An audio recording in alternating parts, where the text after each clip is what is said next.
Mitohy hatrany ny fanaraha-maso ataon'ny eo anivon'ny Ministeran'ny Fanajarenany tany, ny toeram-ponenana sy ny asa vaventy amin'ireo fanotofana tany rehetra eto Antananarivo. Isan'andro, midina ifotony manadiady sy misava ireo antota taratasy rehetra mahakasika ireny fanotofana tany ireny ny tompon'andraikitra. Maro ireo toerana ahitana fanotofana tany eto Andrenivohitra toy ny Analasora, Ambohimangakely, Anosizato sy ny sisa.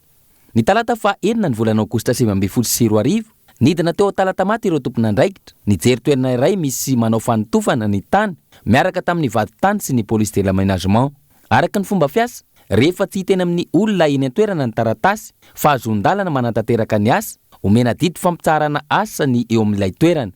Notanterahana izany dingana izany ary nomena taratasy fampetsona ny tompon'ny fanotofana ireo olona hita teo an-toerana mba hitondrany ity farany eny amin'ny tompon'andraikitra eny amin'ny ministera ireo antota taratasy rehetra mirakitra ny fahazon-dalana anototra io tany io.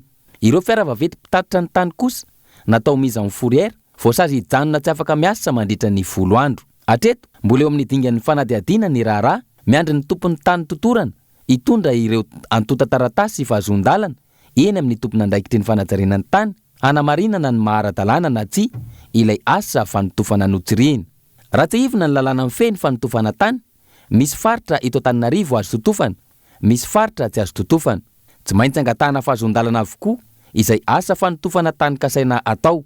Misy antota taratasy 3 ilaina amin'izany: fahazon-dalana anototra na permis de remblai, fahazon-dalana angadin'ny tany hoentina anotofana na permis de déblai, ary fahazon-dalana hitatitra ireny tany ireny, permis de transport.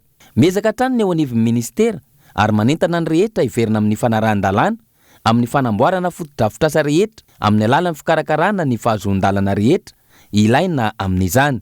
Entanina araka izany ny tsirairay anatona ny tompon'andraikitra ka anaraka izay rehetra voalazan'ny lalàna sy ny fandaminana tsy maintsy atao.